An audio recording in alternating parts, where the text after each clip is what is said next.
Hey, I'm Mark Wilson. Thanks for joining me. Today we're talking turkey. I've made a lot of these. I have smoked them, I've roasted them, I've fried them, I've smoked them and then fried them, I've injected them.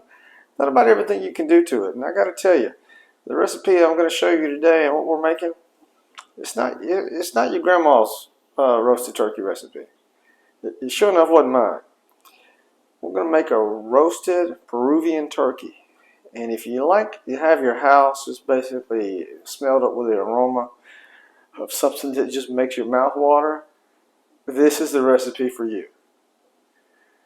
We're going to brine it, which is going to basically infuse a lot of moisture into your turkey. It's going to move back and forth through those muscle fibers. We're going to do that for at least 24 hours.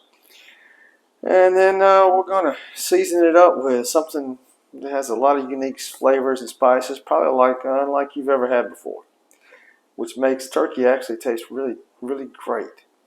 And then we're going to finish it off with a special sauce. And you're going to like it.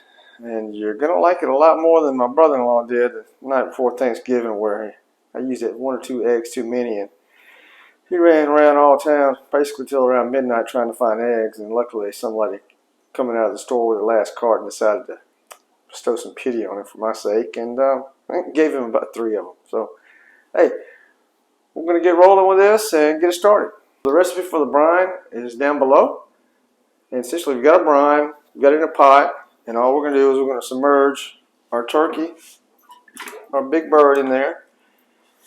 And about halfway through the brine period, we're going to flip it upside down to make sure that everything's properly covered. And we're going to cover the top of it up. You don't want it drying out at all. Saran wrap, aluminum foil, whatever you want. It's going to be in the refrigerator.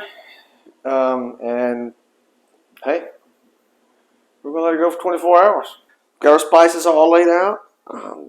You can mix this up with a whisk.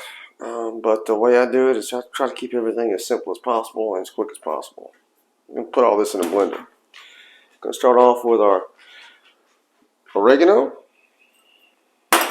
2 tablespoons of black pepper, coarse, 4 tablespoons of smoked paprika.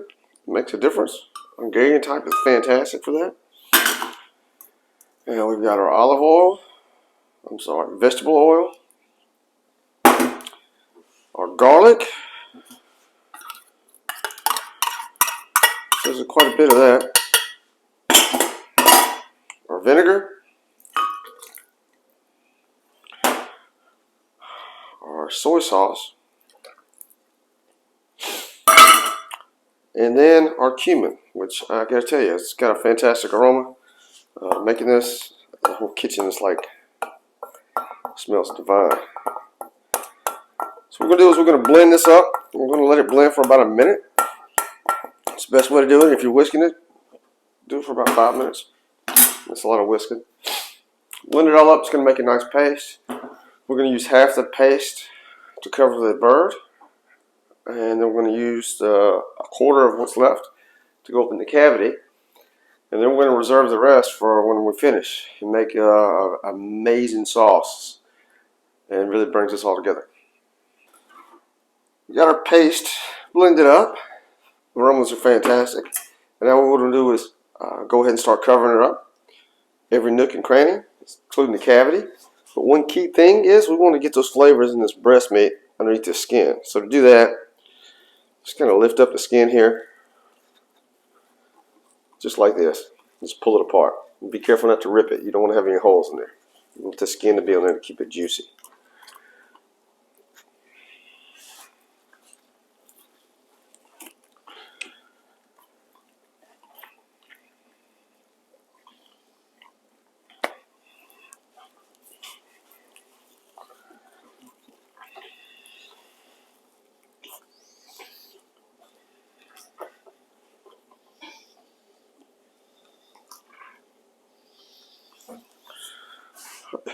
Now it's just a matter of stuffing it in there. Once we get it in there, then we're going to cover the whole bird.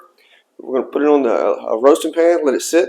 We want it to sit for like an hour. Get that separated. We're going to pack in there about 2 tablespoons of our paste and massage it all around.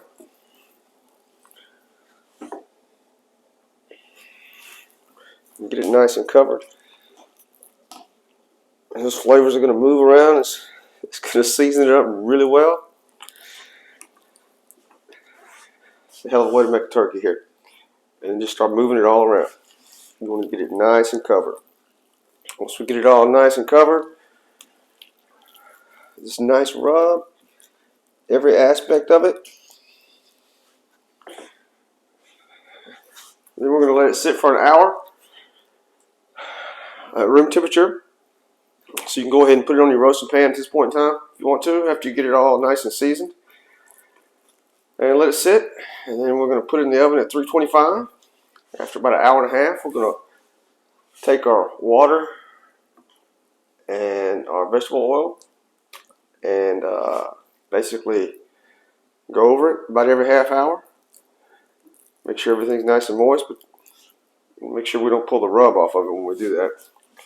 So, next step, finish pasting it, and we'll see in a minute when we cover it up. So we got our paste on there.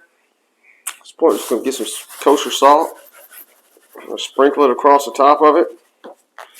Get it nice and seasoned.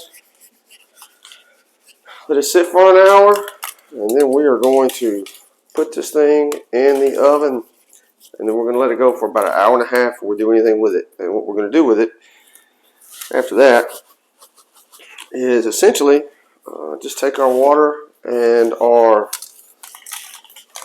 oil mixture and then kind of just baste it. And one key thing to remember when you're basting it like that is to not, repeat, to not take off our rub here we've got placed on there. You want that paste rub to be in there. Cook it for an hour and a half. It's going to help it set. So you should be good to go, unless you just, start painting it like you've got no patience. So you'll be good to go, and we'll see you. We'll see you at some part of the cook. As you see, I got the wings tucked up underneath there, especially just taking the top part, twisting it back till you hear a nice pop, and slide them both up underneath there where they're trapped underneath the weight of the turkey. That's all there is to it. Now it's time to put this thing in there, let it go. So we've got half of our leftover paste, our water and our oil. Just going to mix it up, and then we'll start basting the turkey with it in just a few minutes.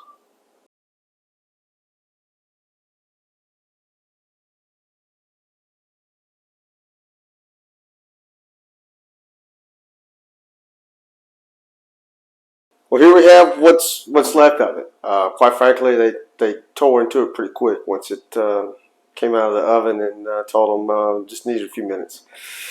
Then they stepped away and came back, and hey, you got to see a picture of half a turkey coming up.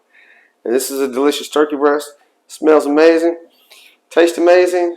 Like I said, if you don't like turkey, we have people over who are not fans of turkey, and they fell in love with this, and everybody wants the recipe. And as you saw the process, it's fairly simple, and anybody can do it. So just don't take my word for it. Recipe is in the description and the details below. And give it a shot. Shoot me a message. Let me know what you think. You can hit me up at Cookin with Wilson. That's without the G, at Gmail, Facebook, Instagram, YouTube. Probably forget something. And let me know what you think. And keep this one thing in mind.